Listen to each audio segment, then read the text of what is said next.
ఓం గం గణపతయే నమః. ఐం సరస్వత్యై నమః. ఓం శ్రీ గురుభ్యో నమః. హరి ఓం.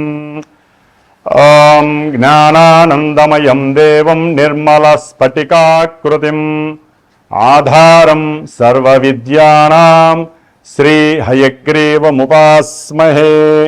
సర్వమంగళమాంగళ్యే శివే సర్వార్ధసాధికే శరణ్యే త్రయంబికే దేవి నారాయణి నమోస్తుతే. మంగళం భూయాత్. రక్షమాం రక్షమాం పాహిమాం పాహిమాం. సర్వం ఉమామహేశ్వరానుగ్రహ సిద్ధిరస్తు. వీక్షిస్తున్నటువంటి ప్రేక్షకులందరికీ కూడా 2026 సంవత్సరంలో మరి మార్చి 19వ తారీఖున వస్తున్నటువంటి యుగాది శ్రీ పరాభవనామ సంవత్సర నూతన యుగాది శుభాకాంక్షలు. ఈ యొక్క పరాభవనామ సంవత్సరంలో ముఖ్యంగా మనందరికీ కూడా ఎటువంటి అవమానాలు, సమస్యలు, ఇబ్బందులు తలెత్తకుండా, ఎటువంటి పరాభవాలు కలగకుండా ఆ యొక్క పార్వతీ పరమేశ్వరులు అందరినీ కూడా రక్షించుగాక. మరి పరాభవనామ సంవత్సరం అనగానే మనకి మేషాదిగా ద్వాదశ రాశి అయినటువంటి మీనరాశి పర్యంతము, అశ్విన్యాదిగా రేవతీ నక్షత్ర పర్యంతము కూడా నవగ్రహాలన్నీ కూడా ఆ యొక్క రాశుల్ని చక్కగా పరిభ్రమిస్తూ రవి, శుక్ర, బుధ, కుజగ్రహాలు నెలకి ఒకసారిన రాశిని మారుతూ, ముఖ్యంగా చంద్రుడు 2.5 రోజులకి కూడా ఒక్కొక్క రాశిని సంచరిస్తూ వివిధ రకాలైనటువంటి ఫలితాలను, మాస ఫలితాలను ప్రసాదించగా, మరి ఈ యొక్క 2026 సంవత్సరము పరాభవనామ సంవత్సరం మొత్తము కూడా అనగా 2027 సంవత్సరము ఏప్రిల్ మంత్ వరకు కూడా ముఖ్యమైనటువంటి గ్రహాలు గురుడు, శని, రాహువు, కేతువు.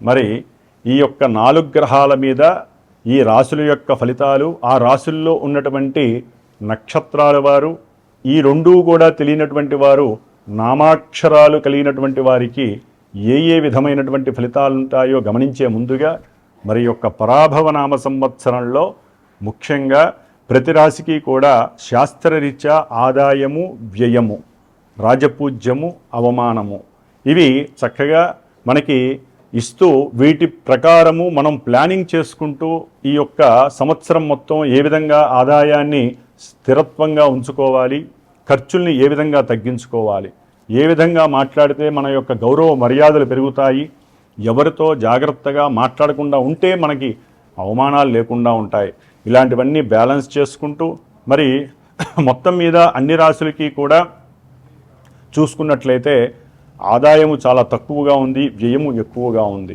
రాజ్యపూజ్యము తక్కువగా ఉంది, అవమానాలు ఎక్కువ ఉన్నాయి 12 రాశుల ప్రకారము చూస్తే మొత్తము కూడితే. అట్లాగే ఈ పరాభవనామ సంవత్సరంలో ఎటువంటి గ్రహణాలు లేవు. మన యొక్క భారతదేశానికి ఏ గ్రహణాలు కూడా వర్తించవు. అట్లాగే ముఖ్యంగా ఈ యొక్క శ్రీ పరాభవనామ సంవత్సరంలో రాజుగారు మనకి గురువారం అయింది కాబట్టి రాజుగా మరి గురుడు అంటే బృహస్పతి, అట్లాగే మంత్రిగా కుజుడు అనగా అంగారకుడు, సేనాధిపతిగా, అర్ఘ్యాధిపతిగా, మేఘాధిపతిగా చంద్రుడికి 3 పోర్ట్ఫోలియోస్ వచ్చినాయి. అట్లాగే శుక్రుడికి సస్యాధిపతిగా, అట్లాగే నీరసాధిపతిగా 2 పోర్ట్ఫోలియోస్ వచ్చినాయి. అట్లాగే రసాధిపతిగా రవికి పోర్ట్ఫోలియో వచ్చింది. బుధుడికి మరి అర్ఘ్యాధిపతిగా, ధాన్యాధిపతిగా మరి పోర్ట్ఫోలియో ఇచ్చారు. కాబట్టి ఉన్నంతలో శని భగవానుడికి ఎటువంటి అధికారత్వం లభించలేదు. అయితే ఇక్కడ రాజుగారిగా ఉన్నటువంటి గురుడు వలన రాజ్యాలను పరిపాలించేటటువంటి వారు, ప్రపంచంలో ఏ రాజుగారైనా సరే, అంటే పిఎంలు కావచ్చు, సీఎంలు కావచ్చు, రాజకీయ నాయకులు ఎవరైనా సరే, ప్రజలని ఉద్ధరించే వాళ్ళు ఎవరైనా సరే జ్ఞానముతో మెలగాలి, చక్కటి సంభాషణలు చేసుకోవాలి, సంప్రదింపులు చేసుకోవాలి. వీలుంటే ముఖ్యంగా జ్ఞానవంతులైనటువంటి ఎంతోమంది ఆధ్యాత్మికవేత్తలతో వారి యొక్క ఫ్యూచర్ అంటే ప్రజలకి ఏ విధంగా అయితే లాభపడతారో దాని గురించి, రాజ్యము నిలబడటానికి, రాజ్యంలో సంపద స్థిరంగా ఉండటానికి, దానికి సంబంధించినటువంటి మరి పురోహితాదుల్ని కానీ జ్యోతిష్కుల్ని కానీ ఎంతోమంది ఆధ్యాత్మిక పండితుల్ని కలిసి వారితో గురువుల యొక్క ఆశీర్వచనాలను పొంది వారు సూచించిన విధముగా మరి రాజులుగా చలామణి అవుతున్నటువంటి ప్రభుత్వ నాయకులందరూ కూడా ఎన్నో రకాలైనటువంటి హోమాదులని, జపాదులని, పూజలని, అభిషేకాదులని కూడా మరి రాష్ట్రము, దేశము, జిల్లాల వ్యాప్తిగా చేసుకుంటూ మనకున్నటువంటి గ్రహస్థితిలో మంత్రిగా కుజుడు వచ్చాడు. మరి ఈ కుజుడు అంటేనే ఎన్నో రకాలైనటువంటి యుద్ధాలని, అట్లాగే అగ్నిచేత వనాలని, గామాదులని, ఎన్నో రకాలైనటువంటి పట్టణాదులని కూడా దహింపజేసేటటువంటి గ్రహము ఈ కుజగ్రహము. కాబట్టి అట్లాగే సేనాధిపతిగా మరి మహానుభావుడు మేఘాధిపతిగా, అర్ఘాధిపతిగా వచ్చినటువంటి చంద్రుడి వలన విశేషమైనటువంటి మేఘాదులు వర్షిస్తాయి, పంటలు పండుతాయి, కాస్త రేట్లు కూడా ధరలు ఎక్కువగా పెరిగే అవకాశం ఉంటుంది పంటలకి సంబంధించి. అట్లాగే గోవు చక్కగా అధికమైనటువంటి పాలని సమృద్ధిగా ఇచ్చేటటువంటి పరిస్థితి కూడా ఉంటుంది. శుక్రుడు వలన ఎన్నో రకాలైనటువంటి వస్త్రాలు, చేనేత వస్త్రాలు కావచ్చు, బంగారపు ఆభరణాలు, వెండి ఆభరణాలు, వెండికి సంబంధించి కానీ, అట్లాగే ఎన్నో రకాలైనటువంటి వాహన యంత్ర పనిముట్లు ఇవన్నీ కూడా రేట్లు పెరగడానికి అవకాశాలు ఉన్నాయి. అట్లాగే రసాధిపతి అయినటువంటి రవి వలన మరి నూనె వస్తువులు, ముడి సరుకులు యొక్క అంటే మనకి క్రూడాయిలు అంటే పెట్రోలు, డీజిలు, కిరసనాయిలు, అట్లాగే గ్యాస్కి సంబంధించినటువంటి ఎన్నో రకాలైనటువంటి రేట్లు పెరగటానికి అవకాశాలు ఎక్కువగా ఉన్నాయి ఈ సంవత్సరం. కాబట్టి వీటన్నిటి పరంగా చూస్తే రాజులు అంటే మన రాష్ట్రాలని, దేశాలని పరిపాలించేటటువంటి వాళ్ళు బుద్ధితో, తెలివితేటలతో, మంచి వాక్కుతో, సంప్రదింపులతో, జ్ఞానంతో ప్రవర్తిస్తూ దేశంలో, ప్రపంచంలో ఉన్నటువంటి సామాన్యమైనటువంటి ప్రజలను రక్షించే ప్రయత్నం మాత్రమే చేయాలి. కానీ వారి యొక్క అధికార వాంఛ కోసము, అట్లాగే అధికార సంపద యొక్క కోరిక అంటే సంపదలను పెంచుకోవాలి, మన దేశము, మన రాజ్యమే బాగుండాలి, నేనే గొప్పవాడిగా ఉండాలనేటువంటి ఆకాంక్షను తీసివేసి మన దేశము, మన దేశంలో ఉన్నటువంటి ప్రజలు, మన యొక్క దేశంలో ఉన్నటువంటి సంపదల్ని కాపాడుకునే ప్రయత్నాలు భాగంగా మరి దేశాన్ని రక్షించేటటువంటి పురోహితాదులు కానీ, ఎంతోమంది పండితులు కానీ విపత్తులు కలిగినప్పుడల్లా ఇప్పుడు ప్రజెంట్ మరి ఎన్నో రకాలైనటువంటి యుద్ధాలు జరుగుతున్నాయి దేశాల మధ్య. దానివలన ఎన్నో రేట్లు పెరిగే అవకాశాలు ఉన్నాయి. ఇక్కడ అవినీతి, మోసము అన్నీ కూడా చక్కగా చారులు చేస్తుంది. కాబట్టి దానికి సంబంధించినటువంటి హోమాదుల్ని చేస్తూ ప్రజలని ఎటువంటి కక్షలు, ఎటువంటి ఇబ్బందులకి గురి చేయకుండా ఉండేటట్టుగా చక్కగా దైవానుగ్రహాన్ని అందరూ పొందాలి. ప్రతి ఒక్కరూ ఇళ్లల్లో చక్కగా విష్ణు సహస్రనామ పారాయణ చేయటం ద్వారా, అట్లాగే దైవాన్ని ఎక్కువగా ఆరాధించడం ద్వారా, సనాతన ధర్మంలో ఉన్నటువంటి వారు కావచ్చు, వేరే మతస్థులు ఎవరైనా సరే వారి యొక్క దేవుళ్ళని ప్రార్థన చేసుకుంటే మనకి జరిగేటటువంటి ఈ యొక్క యుద్ధాలన్నీ కూడా ఈ మార్చి 20 తర్వాత కాస్త తగ్గుముఖం పడతాయి. మళ్ళీ ఏప్రిల్ 3వ తారీఖు నుంచి 5వ తారీఖు నుంచి కూడా కుజుడు, శని కలవటం ద్వారా విపరీతమైనటువంటి జల గండాలు అంటే నీటికి సంబంధించినటువంటి నీటిలోని వస్తువుల వలన నీటిలో ఉన్నటువంటి పర్వతాలు, అగ్నిపర్వతాలు పేలటము, లేకపోతే జలగండాలు, ఇలాంటివి ఇంకా ఎన్నో రకాలైనటువంటి సమస్యలు ఉద్భవించే అవకాశాలు ఉన్నాయి. కాబట్టి ప్రతి ఒక్కరూ ఈ మే 10 వరకు కూడా, ఏప్రిల్ నెల మొత్తము కూడా హనుమంతుడికి సంబంధించిన హోమాదులు కానివ్వండి, హనుమాన్ చాలీసా పారాయణలు, సుందరాకాండ పారాయణలు, ఈ విధంగా హనుమంతుల వారిని ప్రార్థించడం ద్వారా కుజశనుల యొక్క కలయిక వలన రాష్ట్రాలు, దేశాలు నాశనం అవ్వకుండా ఎటువంటి యుద్ధాలైనా సరే ఆగిపోయే ప్రయత్నము ఒక్క హనుమంతుల వారు మాత్రమే చేయగలరని ఆశిస్తూ, మరి ఈ యొక్క పరాభవనామ సంవత్సరంలో మేషాది రాశి పర్యంతము కూడా మీనరాశి వారికి ఏ విధంగా వారి యొక్క ఫలితాలు శుభంగా ఉంటాయా, కొన్ని ఇబ్బందులు ఉంటాయో తెలుసుకునే ప్రయత్నం చేస్తూ అందరికీ కూడా ఈ పరాభవనామ సంవత్సరం చాలా చాలా సౌఖ్యపరమైనటువంటి సిరి సంపదల్ని ప్రసాదిస్తూ, ఉన్నత వృత్తి, ఉద్యోగ, వ్యాపారాదుల్ని వృద్ధి చేస్తూ, అఖండమైనటువంటి సిరి సంపదలను కలుగజేస్తూ, విశేషమైనటువంటి ప్రాధాన్యతని, గౌరవ మర్యాదల్ని పెంచాలని ఆశిస్తూ, ఓం శతమానం భవతి శతాయు పురుష శతేంద్రియ ఆయుష్యేవేంద్రియే ప్రతిష్టతి. వృశ్చిక రాశి శ్రీ పరాభవనామ సంవత్సరంలో వృశ్చిక రాశి వారికి ఆదాయము, వ్యయము, రాజపూజ్యము, అవమానాలు కనుక గమనించినట్లయితే చాలా విశేషమైనటువంటి ఆదాయము 11 గాను, వ్యయము తక్కువ 5 గాను ఉంటుంది. అంటే వీరు ఇప్పటి వరకు ఎదురు చూస్తున్నటువంటి పరిస్థితులకి అనుగుణంగా ఆదాయం పెరిగే ఛాన్సెస్ ఉన్నాయి. రాజపూజ్యం 2గాను అవమానం 6గాను కనిపిస్తోంది. అంటే దాని పరంగా ఆదాయం పెరిగినప్పుడల్లా కాస్త ఘోష ఎక్కువ అవుతుంది, వీరికి అవమానాలు ఎక్కువ అవుతూ ఉంటాయి. చేసే పనుల్లో కొన్ని తప్పుదాలు చేయడం ద్వారా కూడా అవతల వాళ్ళు ప్రభావించవచ్చు. కాబట్టి ముఖ్యంగా వృశ్చిక రాశిలో ఉన్నటువంటి గ్రహాల నక్షత్రాలను కనుక మనం గమనించినట్లయితే విశాఖ నక్షత్రము 4వ పాదము, అనురాధ 1, 2, 3, 4 నక్షత్ర పాదాలు, అట్లాగే జ్యేష్ఠ నక్షత్రము 1, 2, 3, 4 పాదాలు. ఈ యొక్క నక్షత్ర సముదాయం అంతా వృశ్చిక రాశిలో ఉంటుంది. మరి వృశ్చిక రాశి వారికి గ్రహస్థితి పరాభవ నామ సంవత్సరంలో గమనించినట్లయితే శుభప్రదాలను ఇచ్చేటటువంటి ధనాలను కానీ మామూలుగా మనకి శుభాలను ఇచ్చేటటువంటి గురు మహానుభావుడు మరి ఆయన 3 రాశుల్లో సంచారము అతిచారత్వ దోషం వలన ఈ వృశ్చిక రాశి వారికి ఒక్క జూన్ వరకు ఇబ్బందులు, జూన్ నుంచి అక్టోబరు 31 వరకు కూడా శుభాలని, ఆ నవంబర్ 1 నుంచి జనవరి 25 వరకు కూడా కొన్ని ఇబ్బందుల్ని కలుగజేసే అవకాశం ఉంటుంది. అది ఏ విధంగా అంటే వృశ్చిక రాశి వారికి ఆర్థికంగా, సంతానపరంగా, అట్లాగే ఆకస్మికంగా ఎన్నో రకాలైనటువంటి బంధువులతో వచ్చేటటువంటి సమస్యలు, ఆర్థిక నష్టాలు, మానసికమైనటువంటి దౌర్భాగ్య సూచనలు, అట్లాగే సంతానపరమైనటువంటి ఎన్నో చికాకులు, ఇబ్బందులు, ధన క్లేశము, ధనము లేకపోవటము, సమయానికి అందకపోవటము, అట్లాగే విదేశాలలో ఉన్నటువంటి సంతానం ద్వారా కొన్ని మాటలు వినకూడని మాటలు వినటము, అట్లాగే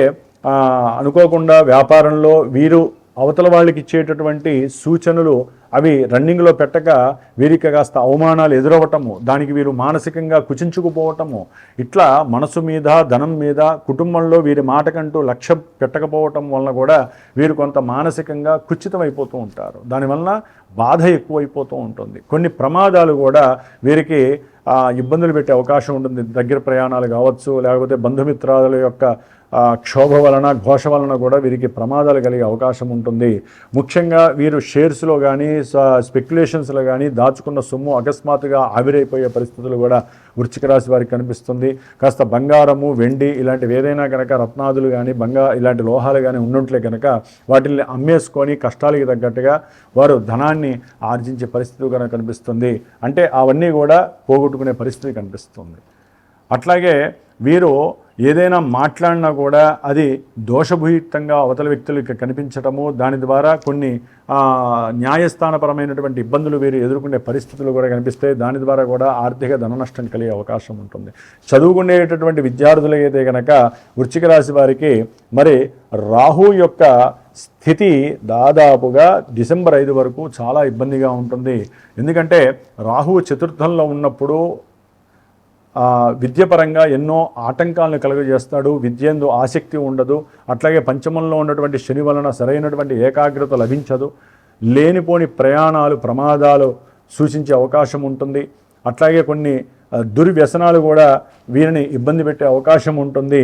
బంధువుల్లో మీకంటూ చదువుకునేటువంటి విద్యార్థులకి మీకున్నటువంటి కొంచెం స్వల్ప గౌరవం కూడా తగ్గిపోయే అవకాశం ఉంటుంది. బుద్ధి లేని వారు అనేటటువంటి ఒక నామధేయం మీకు కలుగజేస్తారు బంధువులు. కాబట్టి కొంచెం జాగ్రత్తగా మాట్లాడాలి, వివేకంతో మాట్లాడాలి. పంచమంలో ఉన్నటువంటి శని వలన కొంతమంది వృశ్చిక రాశి వారికి గర్భదోషాలు కలిగే అవకాశము, సంతాన నష్టాలు, సంతానపరంగా ఆర్థికపరమైనటువంటి ధన నష్టాలు, ఉన్నటువంటి ఇల్లులు అమ్ముకునే పరిస్థితి, ఇలాంటివి కూడా కలిగే అవకాశం ఉంటుంది. అట్లాగే మీరు దాచుకున్నటువంటి సొమ్ము కానీ, ఎవరికైనా సహాయం చేసినటువంటి సొమ్ము కానీ తిరిగి రాక బాధపడి మీరు కాస్త మానసిక వేదకి గురయ్యే పరిస్థితి ఉంటుంది. వ్యాపారాదుల్లో మీరు ఏదైనా సరే పెట్టుబడి పెడదామని చెప్పి మాట్లాడితే అవతల వాళ్ళు దాన్ని అగ్రీ చేయక, ఇదేంటి మీరు ప్రణాళికలన్నీ ఏర్పాటు చేసుకుంటారు, అవన్నీ కూడా సక్సెస్ కాక మీకు వచ్చేటటువంటి ఆ లాభాదులు కూడా తగ్గే అవకాశము ఈ సంవత్సరాంతం శని వలన కలిగే అవకాశం ఉంటుంది. కాబట్టి మీరు కొన్ని ప్రణాళికలు తయారు చేసినా గుప్తంగా ఉంచండి, వాటిని బహిర్గతం చేయకండి. కుటుంబంలో కూడా జాగ్రత్తగా ఆచితూచి అడుగులేయండి. పెట్టుబడులు పెట్టేటప్పుడు మాత్రం కొంచెం ఆలోచించండి, తొందరపడి పెట్టకండి. కొంతమంది ఉద్యోగస్తులకైతే కనుక ఉద్యోగాదుల్లో లేనిపోని సమస్యల వలన కూడా ఉద్యోగాలు పోయే అవకాశం వృశ్చిక రాశి వారికి ఉంటుంది. ముఖ్యంగా వీరికి వృశ్చిక రాశి వారికి యోగవంతమైనటువంటి కాలంగా చెప్పాలంటే కనుక జూన్ 1వ తేదీ నుండి నవంబర్ 1వ తేదీ వరకు కూడా ఈ గురువు అత్యంత భాగ్యకరమైనటువంటి స్థానము, ఉచ్చస్థితి, మిత్రరాశి, కర్కాటక రాశిలో చక్కటి భాగ్యాన్ని, విశేషమైనటువంటి సిరి సంపదల్ని ఉద్ధరణ కొద్దీ విశేషమైనటువంటి లాభాన్ని కలుగజేసే స్థితిలో ఉన్నాడు. సంతాన భాగ్యం కలుగుతుంది, వివాహ యోగం కలుగుతుంది, ధన నష్టాలన్నీ కూడా క్లియర్ అయిపోతాయి, అప్పులన్నీ తీరిపోతాయి. ఏదైనా దీర్ఘకాలిక అనారోగ్యాలు ఉంటే కనుక అవన్నీ తొలగిపోతాయి. ముఖ్యంగా గృహ స్థిర చరాస్తులు మీరు ధనం ఖర్చు పెట్టుకునే యోగం ఉంటుంది. విశేషమైనటువంటి పెద్ద పెద్ద వాహన యోగాదులు ఉంటాయి. అనుకున్న ప్రతి కోరిక కూడా త్వరగా శీఘ్రంగా ఫలించే లక్షణం వృశ్చిక రాశి వారికి జూన్ నుంచి అక్టోబర్ ఎండింగ్ వరకు కూడా చాలా విశేషమైనటువంటి లాభాలను ఇస్తోంది. ముఖ్యంగా వీరు అంతర్గతంగా పడుతున్నటువంటి కొన్ని బాధలు, క్షోభలు, క్లేశాలన్నీ కూడా మటుమాయమైపోతాయి.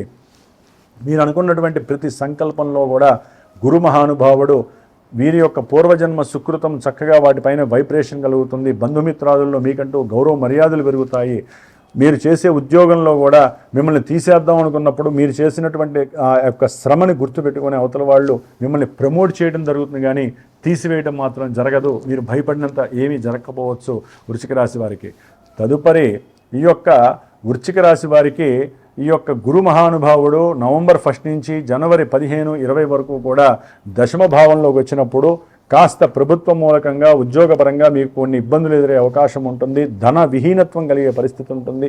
సంతానపరమైనటువంటి అంటే మీరు కోరుకున్న విధంగా సంతానం మీకు సహకరించకపోయేటటువంటి పరిస్థితి కలుగుతుంది. కాబట్టి దాని వలన కాస్త కుటుంబంలో మీకున్నటువంటి బర్డెన్స్ వలన ఉద్యోగ విషయాలలో మీకున్నటువంటి సమస్యల వలన కాస్త అప్పులు పెరగడానికి అవకాశం ఎక్కువగా ఉంటుంది. కాబట్టి ఇక్కడ కొంచెం గురుబలాన్ని మీరు చేజిక్కించుకోవాలి. అట్లాగే కేతు అనేటటువంటి గ్రహం కూడా ఈ యొక్క వృశ్చిక రాశి వారికి మరి డిసెంబర్ 5 వరకు కూడా 10వ స్థానంలో ఉండి చాలా విశేషమైనటువంటి ఆర్థిక అభివృద్ధితో పాటుగా సంఘంలో మీకంటూ ఒక కీర్తి ప్రతిష్టలు లభిస్తాయి. పెద్ద పెద్ద వాళ్ళతో పరిచయాలు ఏర్పడతాయి. పారిశ్రామికవేత్తలు, క్రీడాకారులు, చలనచిత్రంలో పనిచేసేటటువంటి పెద్ద పెద్ద సినిమా యాక్టర్స్ కావచ్చు, పనిచేసే డైరెక్టర్స్తో కావచ్చు, మీరు వాళ్ళతో మాట్లాడటము, వారికి కావాల్సింది అందించడము, దాని ద్వారా మీ కీర్తి పెరగటము ఇలాంటివి జరిగే అవకాశం ఉంటుంది. అయితే వృశ్చిక రాశి వారికి భాగ్యస్థానంలో డిసెంబర్ 5 తర్వాత వచ్చేటటువంటి కేతువు కాస్త భాగ్య విహీనత్వాన్ని కలుగజేస్తున్నాడు. ఉన్నటువంటి ఆస్తులపైన ఆయన యొక్క కన్ను పడుతుంది. కాబట్టి ఏదైనా ఆస్తులని, మీ దగ్గర ఉన్నటువంటి వాహనాలని అమ్మి దాన్ని కుటుంబ పోషణకి కానీ లేకపోతే మీకున్న గౌరవ మర్యాదలు కాపాడుకోవడానికి కానీ ఉపయోగించే పరిస్థితి కేతు ఇస్తున్నాడు. కాబట్టి తండ్రి గారి యొక్క ఆరోగ్యము, తల్లిగారి యొక్క ఆరోగ్యము జాగ్రత్తగా కాపాడుకోవాల్సిన సమస్య. అట్లాగే ముఖ్యంగా ఈ గురువు యొక్క బలం కోసము, ఎందుకంటే ఏ రాశి వారికైనా ఈ యొక్క సంవత్సరం అంతా బాగుండాలంటే గురుబలం బాగుండాలి. శని, రాహు, కేతువుల యొక్క బలం అయితే కనుక చాలా ఇబ్బందిగా ఉంది. ఈ వృశ్చిక రాశి వారికి డిసెంబర్ 5 తర్వాత రాహు యొక్క బలం చాలా విశేషంగా ఉంటుంది. అనుకున్న ప్రతి సంకల్పంలో సిద్ధి కలుగుతుంది. ఉన్నతమైనటువంటి వృత్తి, ఉద్యోగము కలిగే అవకాశం ఉంటుంది. రాజకీయ నాయకులకైతే కనుక అనుకున్న విధంగా వారికి కావలసినటువంటి పోర్ట్ఫోలియో పదవులు లభించే అవకాశం ఉంటుంది. ప్రయాణాలు అధికమవుతాయి. ఆ ప్రయాణాల ద్వారా అభీష్ట సిద్ధి కానీ, సంకల్ప సిద్ధి కానీ అనుకున్న విధంగా ఉంటుంది. మీరు తీసుకునేటటువంటి ప్రతి మనోనిర్ణయము సంకల్ప సిద్ధితో కలిగినటువంటి దృఢ నిశ్చయాలు, అట్లాగే నిర్ణయాలన్నీ కూడా సక్సెస్ కలగడానికి రాహు అనేటటువంటి గ్రహం చాలా అనుకూలంగా ఉంది. ముఖ్యంగా ఏదైనా సరే ఉద్యోగపరంగా కొన్ని మార్పుల ద్వారా మీరు ఎదగడానికి కూడా ఈ రాహు ఉపయోగపడుతున్నాడు. కాబట్టి ఏదేమైనా వృశ్చిక రాశి వారు ధనపరమైనటువంటి నష్టాలని, సంతానపరమైనటువంటి ఇబ్బందుల్ని, మాట పట్టింపుల్ని, బంధువుల ద్వారా వచ్చే సమస్యల్ని, ఉద్యోగాల ద్వారా వచ్చే సమస్యల్ని నివృత్తి చేసుకోవడానికి జూన్ 1 వరకు, అట్లాగే నవంబర్ 1 తర్వాత వీరు తప్పనిసరిగా గురువుకి సంబంధించినటువంటి స్తోత్రాన్ని పారాయణించండి. విష్ణు సహస్రనామం పారాయణ డైలీ చేసుకోవడం చాలా విశేషం ఈ రోజుల్లో. అట్లాగే గురువుకి సంబంధించినటువంటి శనగల్ని గోమాతకి మరి ఉడికించి తినిపించడం ద్వారా, మీ మనసులో కోరిక చెప్పుకొని తినిపించడం ద్వారా చాలా విశేషమైనటువంటి భాగ్యము కలుగుతుంది. ముందు నష్టం కాకుండా ఉంటుంది. మానసిక క్లేశాలు దూరం అయిపోతాయి. అట్లాగే ఈ సమయంలోనే గురుగ్రహ పాశుపత రుద్రహోమాన్ని, లేకపోతే విద్యార్థులైతే దక్షిణామూర్తి యొక్క శ్లోకంతో పాటుగా మీరు చదువుతూ హోమాన్ని చేయించండి. 16 గురువారాలు నియమాలు పాటించండి ఈ సమయంలో. దాని పరంగా మీకు వచ్చేటటువంటి ఇందాక చెప్పినటువంటి సమస్యలన్నీ కూడా మిమ్మల్ని మీరే నివృత్తి చేసుకునే అవకాశం ఉంటుంది. అయితే ఇవన్నీ కూడా చంద్రగోచారం రీత్యా కొంతవరకు మాత్రమే మానసికంగా కొన్ని దోషాలని, కొన్ని అభివృద్ధి ఫలితాలని ఇస్తాయి. కానీ ప్రతి వ్యక్తి జన్మించినప్పుడు ఆ యొక్క సమయానుసారము లగ్నానికి సంబంధించినటువంటి దశలు, అంతర్దశలు ఇప్పుడు యాక్టివేట్ అవుతూ ఉంటాయి. అవి శుభయోగకరంగా ఉంటే ఇక్కడ గ్రహస్థితులు కనుక ఎంత ఇబ్బందులు ఉన్నా అవి మనల్ని కాపాడుతూ ఉంటాయి. అది తెలియక చాలామంది గోచారమే మన జీవితం జన్మ అనుకుంటున్నారు. అది కాదండి. మీరు జన్మించినప్పుడు ఏదైతే date of birth time place ఉంటాయో చాలామందికి వాటి పరంగా ఈ కొత్త సంవత్సరం తర్వాత మీకు జరిగే ఈవెంట్స్ ఉంటాయి. ప్రతి మనిషికి జీవితంలో ఆర్థిక విషయాలు, ఆరోగ్య విషయాలు, విద్య, ఉద్యోగము, సంతానము, కళ్యాణము, అట్లాగే ఏదైనా సరే ఉద్యోగపరమైనటువంటి ఇబ్బందులు, కోర్టు కేసులు, శత్రువులు, రోగాలు, రుణబాధలు ఇవన్నీ కూడా ఎప్పుడు తీరతాయి, లేకపోతే ఇవన్నీ ఎప్పుడు శుభాలు జరుగుతాయి, నేను అనుకున్న పనులు సాధిస్తానా లేదా, నేను రాస్తున్నటువంటి ఎగ్జామ్ ఫలిస్తుందా లేదా విద్యార్థులు, ఇవన్నీ కూడా ఎన్నో రకాలైనటువంటి ఈవెంట్స్కి సంబంధించిన గ్రహాలు యాక్టివేట్ అయి ఉంటాయి. ఆ దశలు యాక్టివేట్ అయినప్పుడు మాత్రమే ఇక్కడ ప్రజెంట్ గోచారంలో మనకి అవి ఫలితాలని అందజేస్తూ ఉంటాయి. కాబట్టి ఈ యొక్క అభిప్రాయం తెలుసుకున్న వాళ్ళు మాత్రము ఈ ఉగాది తర్వాత మీకు నచ్చినటువంటి గురువుల్ని సంప్రదించండి. చక్కగా మీ జాతక విశ్లేషణని చక్కగా చేయించుకోండి. జాతకం అంటే ముందు మనకు కావాల్సినటువంటి వివాహం ఎప్పుడవుతుంది అనేటటువంటి విషయాన్ని అడిగేయటం కాకుండా అసలు జాతకంలో నడుస్తున్నటువంటి దశలు, అంతర్దశల పరంగా మీకు ఏ ఏ భావనలు కలుగుతున్నాయో చక్కగా తెలుసుకోండి.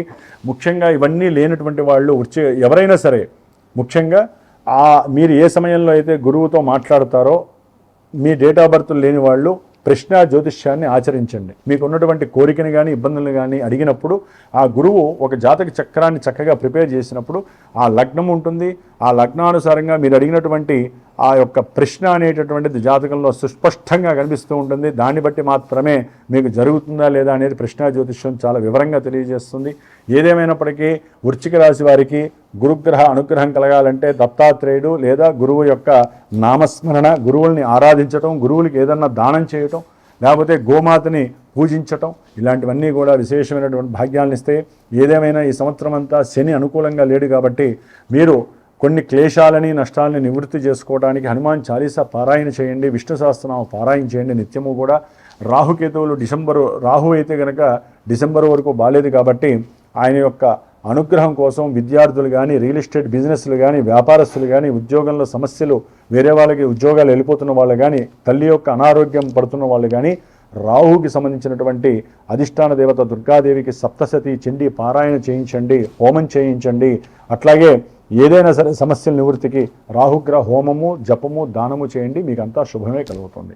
ఓం శ్రీమాత్రే నమః, దుర్గాయే నమః.